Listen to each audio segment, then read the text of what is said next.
Hello and welcome one and all to another British episode of Lights Out, your virtual campfire. I'm your hostess with the mostest ghosties, Sylvia Schultz. It was such a treat for me to wander the museums and castles of England, and I was so eager to share the experience with you guys out there in Electron Land.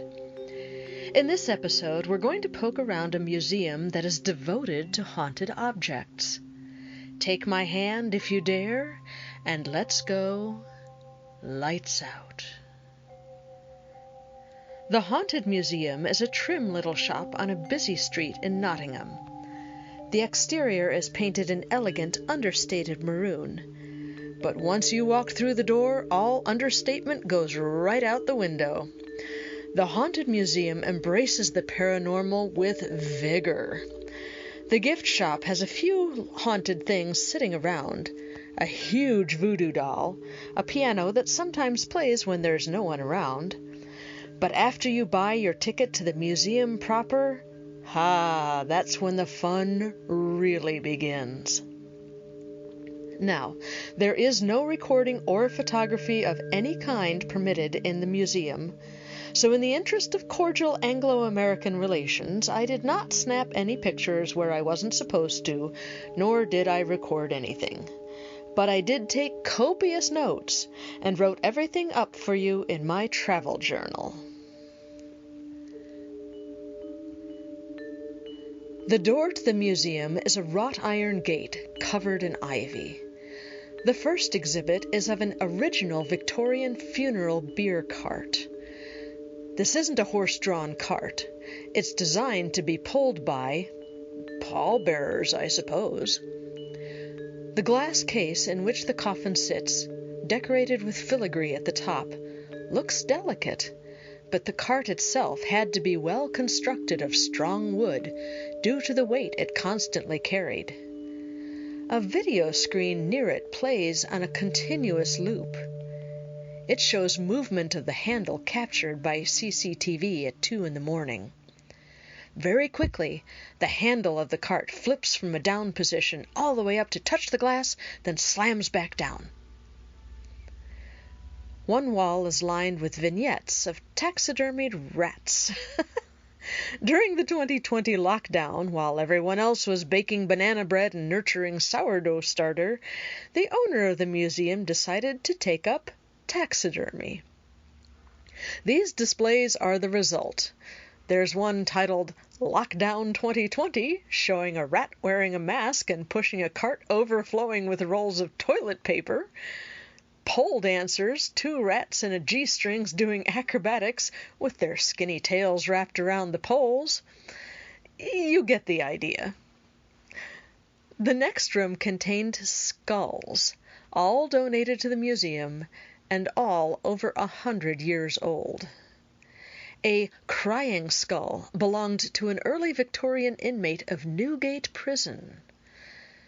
The gentleman who donated it told us that at night he could hear crying and whimpering coming from the skull, and hear the words, "I am innocent," then a laugh, as if to say, "Or am I?" A 400-year-old skull, that of a man approximately 50 years of age, was found in a plague burial pit. The spirit attached to this skull manifests as a very tall man wearing a black cloak. Everyone who has owned the skull and then parted with it has died a mysterious and untimely death. When the owners took over the building, they were told that there was a grave behind a cabinet that stood against one wall. They excavated, by pulling the cabinet away from the wall and breaking through, and did indeed find a grave. The stone was so old and weathered that it was completely illegible.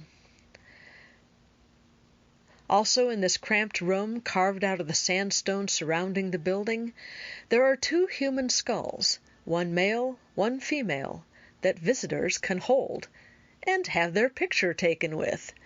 Very creepy and very cool.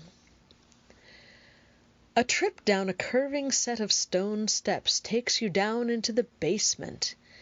The air is cool and damp and smells of old stone. A hallway carved out of the rock has niches in it that hold jars and boxes of human ashes. And at the end of the hallway, incongruously, is a white wedding dress. When the museum was in Mapperley, its second location, mediums made contact with the spirit of a young woman named Jess, who had died wearing a white dress. The owners put a white wedding dress on display as a trigger object. When the museum moved to Nottingham, so did Jess. She does like to make herself known to guests. She will show herself to you, but she looks like any other visitor to the museum. Going back upstairs, you come to the Doll Room, set up to resemble the Island of the Dolls in South America. There is a Victorian pram that moves on its own, accompanied by the laughter of a child. Some of the other extremely cool artifacts in the museum: a bone whistle from the Battle of Little Bighorn, part of a ceiling cornice from the main staircase of the main sanatorium on Poveglia Island, a haunted doll containing a succubus, a doll with a porcelain head with two faces. It was displayed in front of a mirror, so both faces, one smiling, one frowning, can be seen. It contains the spirit of Friedrich Heinrich Karl Harman of Hanover, Germany, a German serial killer who sexually assaulted, killed, and dismembered at least 24 young men and boys between 1918 and 1924. When Harman was captured, this doll was found wrapped in a cloth, hidden behind the floorboards in his house. People can experience a feeling of dread and a sensation of hands tightening around their throat. There is a black dial phone in which people have heard the voices of dead loved ones, even though it has no cord. A doll that caused so much trouble for its former owner that it came to the museum packed in salt and wrapped in bubble wrap. A doll dressed in a green and white dress that is inhabited by the spirit of Lola, an 8-year-old girl who died of the plague in 1349. She can be heard singing Ring Around the Rosie. Please, if you do hear her singing, praise her and tell her she has a beautiful singing voice, as if she doesn't get praise for her singing, she gets very upset and angry with you. There's another haunted doll. In 2020, everyone in the family that owned the doll went on holiday, except for one family member who stayed home. At 3 a.m, they woke to a loud banging noise, sat up, and saw the doll sitting at the foot of their bed. Happy Hattie, who wants everyone to be as happy as she is. Happy Hattie is a doll about 3 foot tall who sits comfortably playing among toys. She'll send you wonderful dreams, but if you move her toys, she'll get very angry. There are 2 portraits of a Victorian couple who performed a dark magic ritual to bind their spirits to the portraits so they could be together forever. They are only happy if the portraits are arranged so that they are looking at each other. In the museum, they are facing away from each other. This is done to see if it will generate activity. There's also a haunted doll's house. There was a sign displayed on it, "Do not touch. Paranormal research experiment in progress." A video screen in front of the house displayed the views from 4 cameras that were set up inside, with baby powder covering the floors to see if anything moved. So, remember when I told you there was absolutely no recording allowed? Well, I have a very special treat for you guys.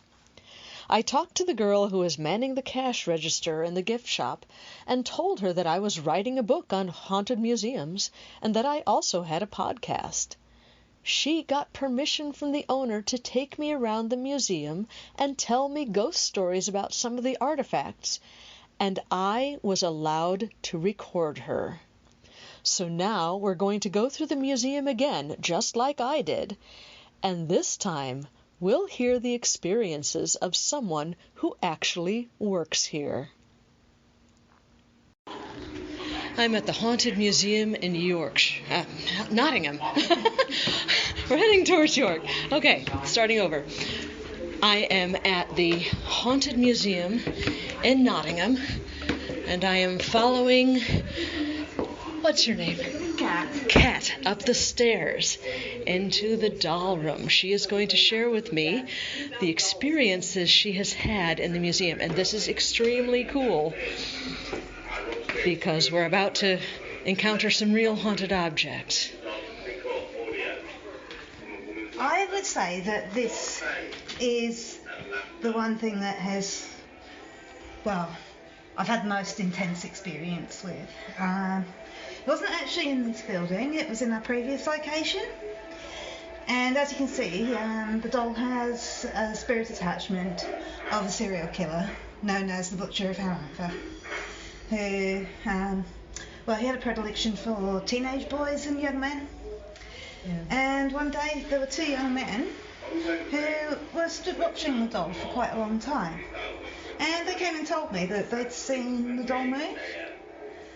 And it was a couple of hours later, I was downstairs. I was talking to someone about this doll, and it did start moving. It was, you see the bottom of the dress there? Yeah. It was like a hand was tugging at it. Oh. You could really see just the fold there. It was really moving as if a little small hand was really pulling at it. Then the doll itself started to move, it started jerking to the right. Okay. Like it was actually trying to turn around and show its other face. And it had been dead straight like it is now. And for quite a while it stayed quite wonky. Oh, wow. Yeah.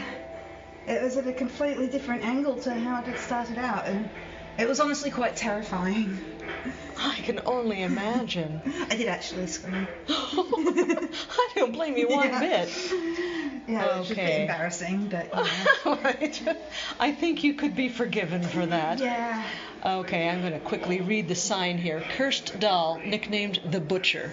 This doll holds the spirit of Friedrich Heinrich Karl, a serial killer who committed sexual assault, murder, mutilation, and dismemberment of at least 24 boys and young men between 1918 and 1924 in Hanover, Germany.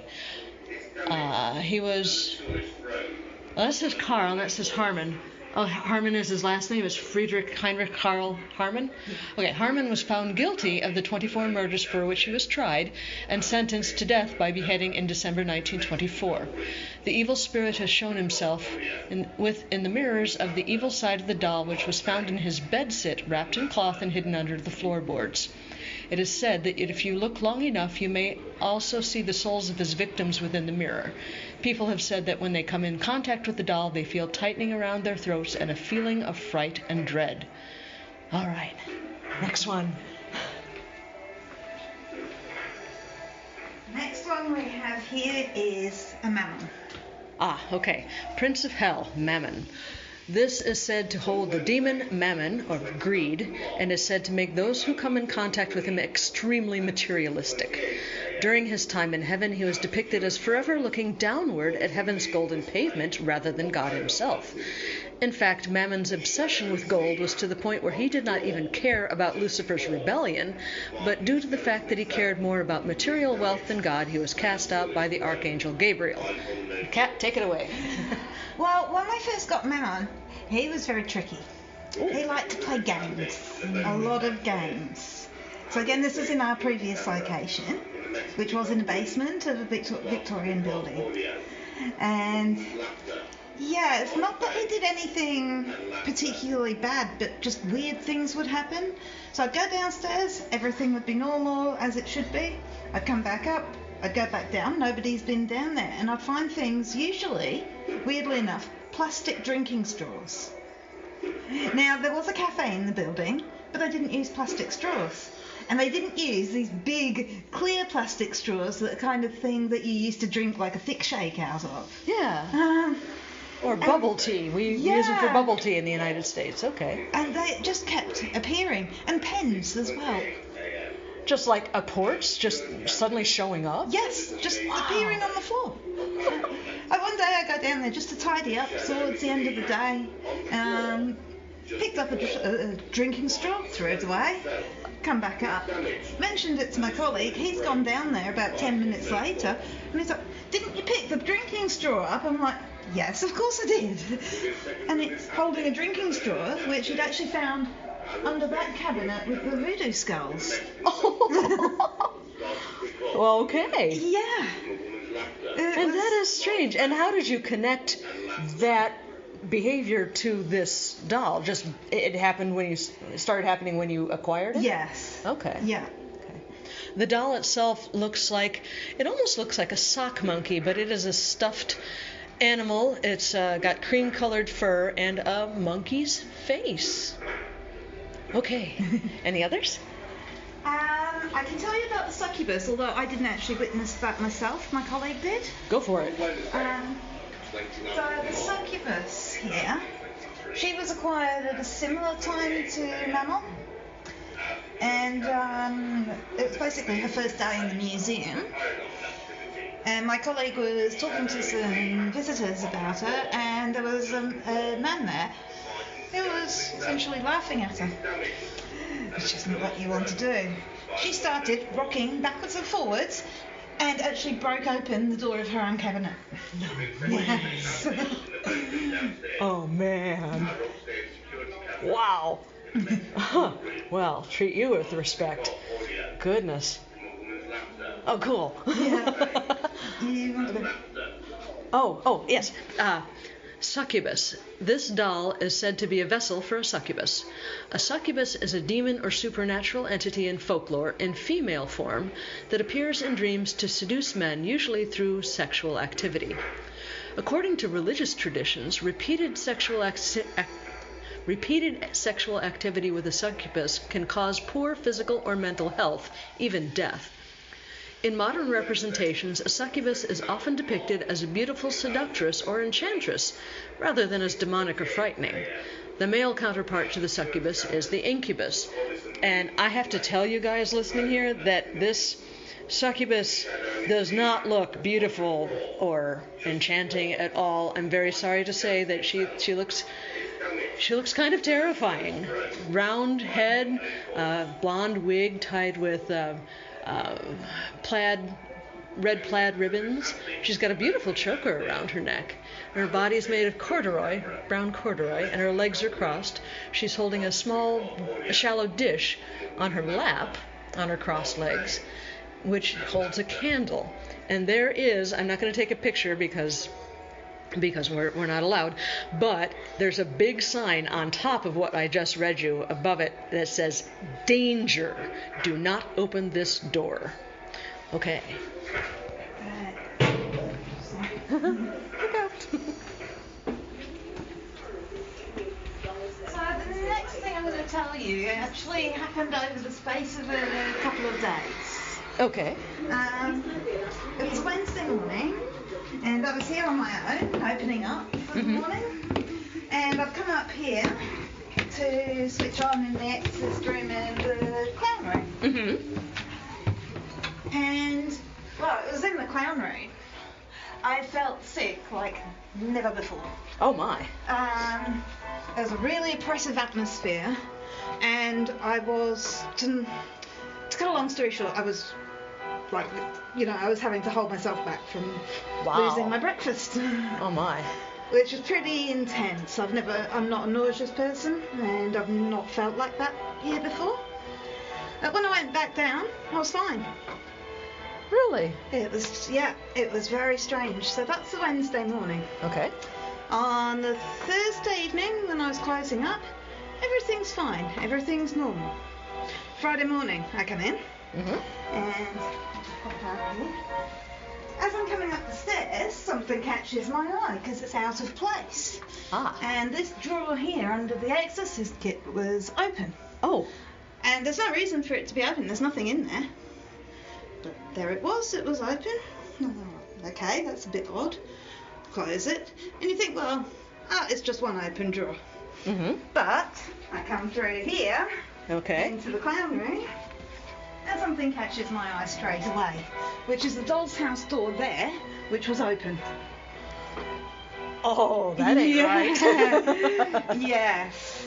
And as far as I know, nobody had been in the building in that time, from me closing up in the evening before to me opening it up next morning. Oh, wow. Yeah. And I have to tell you guys that this is a big dollhouse, and what thrills me is that there's a big sign on it that says, "Haunted Doll's House, please do not touch. Paranormal research experiment in progress." And on the case that it's sitting on, there is a display, what would you call it, TV screen that shows 4 camera views. Camera 1, 2, 3, 4. And it looks like they are recording, right? So they are views of different rooms in the doll's house, and the floors are covered in, what is that, flour or baby powder? I think it's baby powder. Okay, baby powder, to see if anything moves, which is brilliant, and they're recording it all. There has actually been a child's handprint in there. Oh, nice! Yeah. Okay, and I'll read the inscription on the doll's house. We had a call from a lady that asked us to collect a doll's house from her home. She claimed the furniture within the doll's house moves on its own. She told us that over time she became obsessed with wanting to see the furniture move with her own eyes. You know what? I can relate. She would stay awake all night in the hope of witnessing it. Her family became concerned about her obsession and welfare, so after much persuasion, she agreed to rehome it at the Haunted Museum. Since being at the museum, staff and visitors have witnessed the movements within the house. Okay.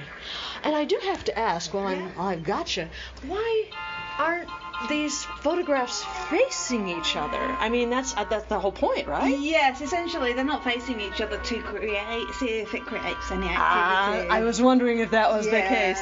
What I'm referring to is two. Now, they look like photographs to me, rather than paintings. They are pretty photographic. Yeah. All right, we'll call them paintings because that's what they're labeled. Okay, it says couples spirit paintings. These paintings of husband and wife have a story beyond belief. Before their deaths, they both performed a dark ritual together to bind their souls together forever, using these paintings as spirit vessels after their death. And whilst the paintings are together, their souls are joined. The paintings must always be together and the couple facing each other. If not, the spirits cannot rest, and strange crying, bangs, and feelings of being watched start to happen. In the back of the painting, there's the original newspaper article from the 1900s. And it's a gentleman here. He's wearing a bow tie and dressed in a dark suit jacket. He's gazing off into the distance, and his lovely wife here has her hair done up in a braid, a crown braid. She's wearing a dark dress, kind of a brocade in the front, and a lovely light-colored locket and white lace at her throat, and a brooch at her throat, and beautiful earrings. And she also is gazing off into the distance, but they are not looking at each other. They are looking away from each other. So has there been any activity since you put them this way? Most likely, but that's usually found at the nighttime investigations, which I don't do. Okay, cool. Have you got any other questions about anything? Oh, would you tell me about the caves underneath? Yeah, that is just fascinating.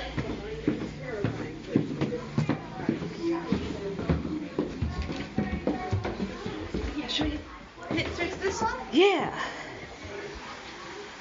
Why don't we play a game with them?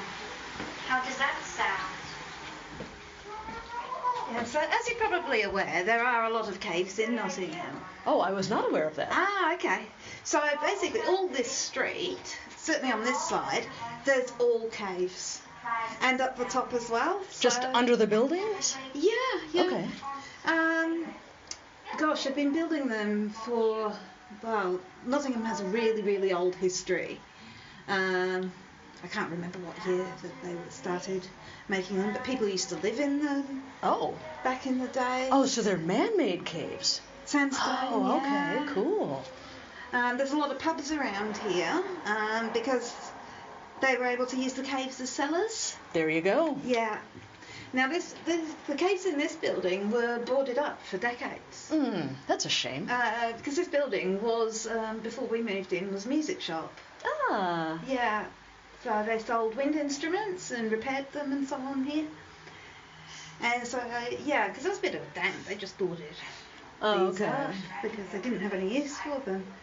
So. But you guys did. Well, yeah, it was amazing to find these caves and to find that gravestone in here.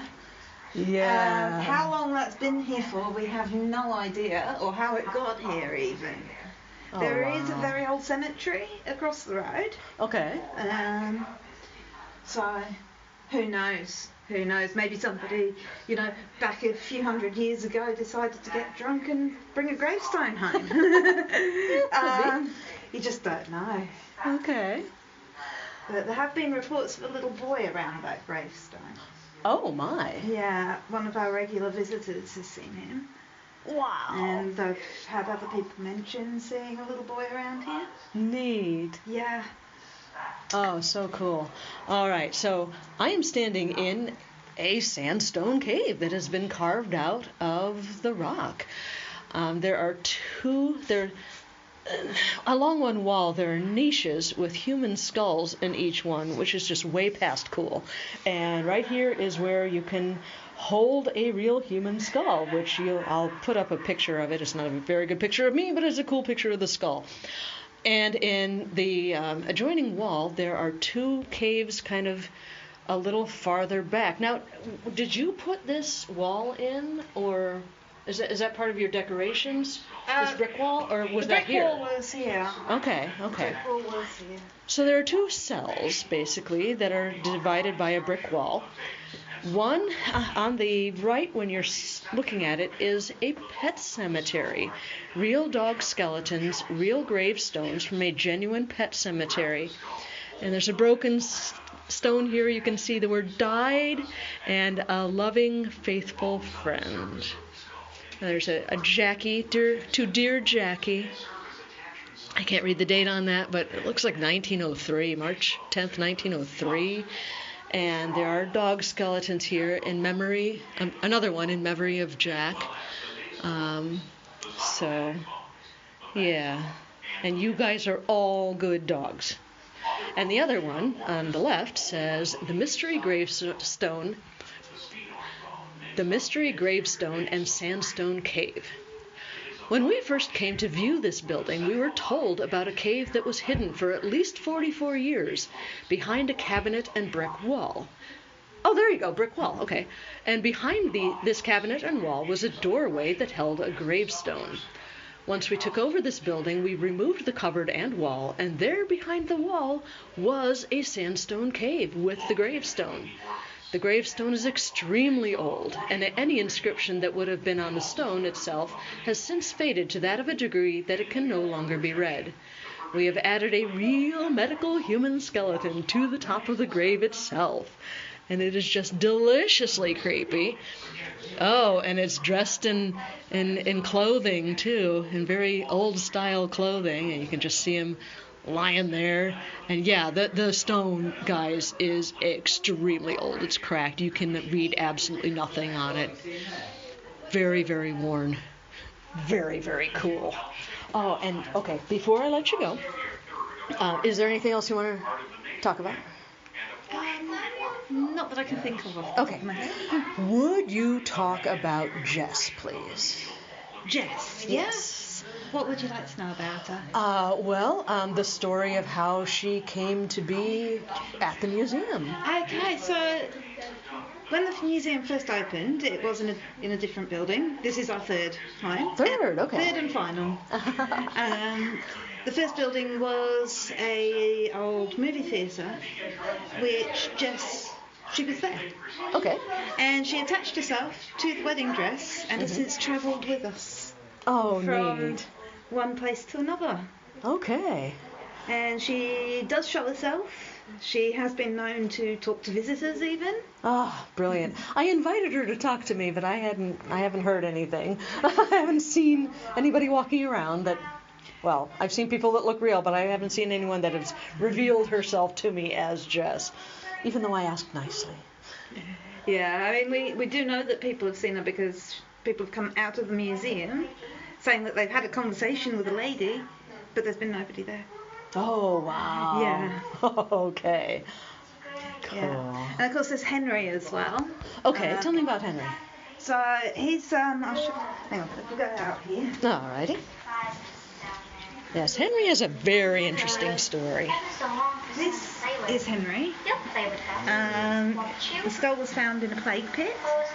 Wow. And he does show himself sometimes. He's very tall, big, and dark shadow. And Wow. I'm not sure if I've heard him or someone else. Oh. But when the underground cave was first being excavated, there was a lot of activity. There was definitely something down there. Oh, wow. Definitely.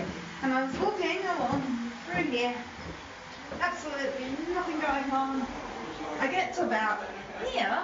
Okay. And I just stopped and I'm looking around because I could hear this man's voice. His voice was really garbled. I couldn't understand what he was saying. But there were no men around. Oh, wow. Yeah. So whether that was Henry or if it was something that had come from down there, I don't know yet. Ah, okay. Yeah. All right. Now, you are a paranormal investigator yourself? No. You're not. You just work here and have had experiences. Yes. Oh, wow. Okay. Now, is that something showing the hearse, yeah. Oh, there you wow. Yeah, so the hearse is actually a hand-drawn one, Victorian hand-drawn. Okay. Usually you'd see the horse-drawn ones. Yeah, I'm familiar with those. This was hand-drawn and is believed to be the last one here with us. Oh, and man. This is taken on the security cameras. Mm-hmm. This was in Mapley in the old movie theatre. Okay. And you can see there that the handle just flies up into the air and goes plonk back down. Right. And that was like 2:30 in the morning when there was nobody in the building. Oh, wow. Yeah. And, we always talk about seeing things move, and we were talking about the doll upstairs where the hem of the dress moved. And, dolls themselves will, turn just a little bit or whatever. But I'm telling you guys, I am watching this security camera footage, and the handle is down in a resting position, and all of a sudden, it flies all the way up. Whoop, boom, down, just that fast. It goes all the way up, almost touches the glass at the front of the hearse. So, yeah, that is really extraordinary. All right, well, Kat, thank you so very much for talking with me. I really appreciate it. All right, and this is me signing off.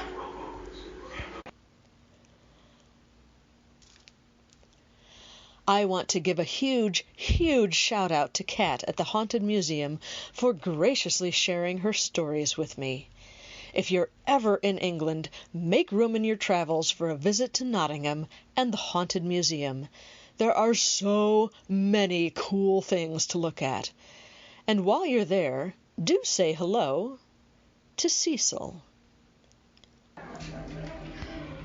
All right, I'm going to do a little addendum here. There's a picture here of Cecil the mummified cat.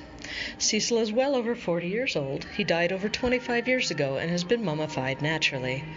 He was friend and companion to Ethel, a lady well loved by all who knew her, and when he died of old age, Ethel could not bring herself to part with him. She kept him in his bed for over 25 years. The two rodents also came to their deaths on Cecil's bed, so she left them there as a treat for him. Cecil has been donated to the museum for us to take care of him. In the next episode, we're going to travel back in time and visit the site of a story from the dark days of World War II. Keep calm and carry on the next time we go lights out.